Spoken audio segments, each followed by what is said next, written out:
Gentlemen, welcome to the Good Guy Club. And ladies, you'll like it too. My name is D. Greg Moore, and for those interested, my bio is below. My work as a therapist focuses primarily on emotional regulation as it pertains to anger management. You know, those classes you had to take that really pissed you off. Regarding other topics, though, I do tend to digress, wandering here and there, and chew and fro and around, out, then back again. Wow, that really felt good. So hold on tight, and I hope you can swim because we do tend to spend a great deal of time in the deep end. However, fear not, for where there is the profound, there shall be the pragmatic. All right, you ready? Let's dive in.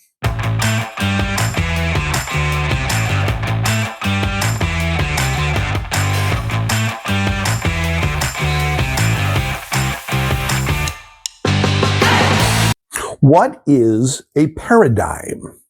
What?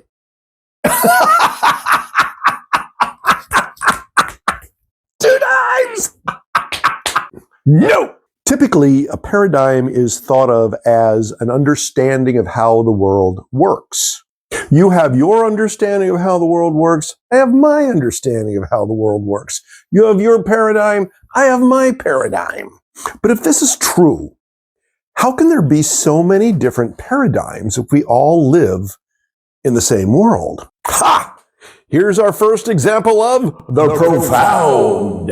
There is no one better to answer that question than Mr. Stephen Covey, God rest his soul, author of the timeless book, 7 Habits of Highly Effective People. Cannot recommend it enough. So without further ado, Mr. Stephen Covey. Now, I'd like to introduce you to another key word, paradigm. Paradigm is a scientific term. Simply, it means a mental image that you have in your mind of the way things are out there. These are the images we carry in our head of reality. And these images come from our backgrounds, our own experiences. They represent the implicit assumptions of our lives. See, all of us think we see the world as it is, but in reality, we see the world as we are. We project out of our own conditioning experiences our background, a certain representation, a certain model, a certain set of expectations, a certain assumption on what reality is out there. And we think that's the way it is. I might describe myself, I might describe you, I might describe a situation as if I were describing it as it is. In fact, I am describing myself. That is, my perceptions of you and me and situations. It's my frame of reference, my worldview, my value system, my autobiography. In other words, I am describing myself and then projecting it upon the outside. Now Pardon the interruption. Another effective emotional regulation technique is to experience life intentionally, meaning with the intent to learn. With your speech, don't make statements. You'll be defensive. Ask questions to learn. With your ears, listen to learn. With your eyes, look to learn. With your emotional experience, feel to learn. With your nose, yeah, I really don't have anything for that one. Unless it's like always smell the milk before you drink it. That was a lesson hard learned. Pragmatically, this is what others mean when they emphasize the benefit of the pause, and what I mean regarding the first of 3 steps in responding to interpersonal conflict, which is step 1, to take a step back into your head to figure out what you are actually reacting to. As the old saying goes, better to keep your mouth shut and be thought a fool than to open it and remove all doubt. Would benefit you to rewind, play, pause, rewind, play, pause incrementally through Mr. Covey's audio so as to manifest what I referred to within that annoying interruption. If our paradigm is really the projection of our experience of self onto the world, then the paradigm shift moves us away from expecting the world to be different, expectations that inevitably manifest our control issues, and towards changing the way we experience ourselves. If you think of the world as cruel and unfair, it is because you project your insecurity onto the world. If you think of the world as endless opportunity, it's because you project your confidence onto the world. But you can continue to complicate this if you want by, continuing to do the same thing over and over again, expecting different results. Where have I heard that before?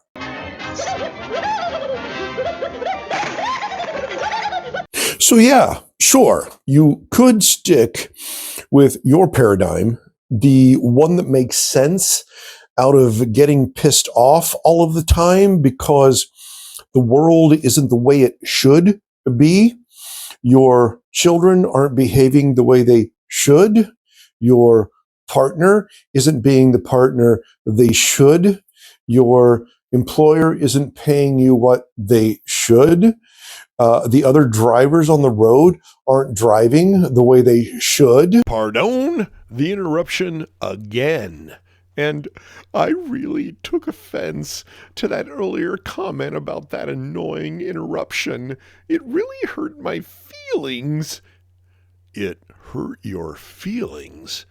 Exactly what feeling did it hurt? What? Sorry, I digress.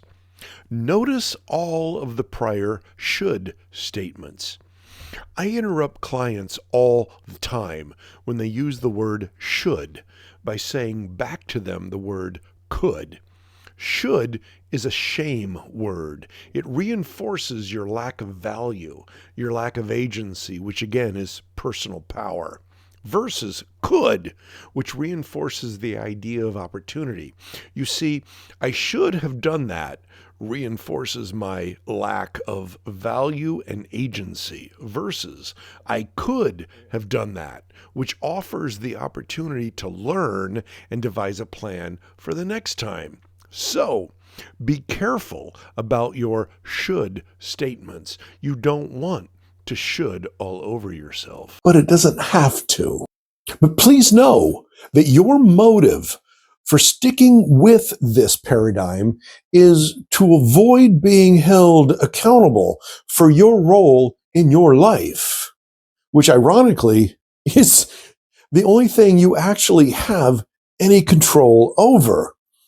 So you might want to rethink your modus operandi, or carry on, and it'll just continue to suck being you. And one more thing, ultimately the point of emotional regulation is to de-escalate yourself so as to protect others from you. And yes, of course, along the way, heal those emotional wounds.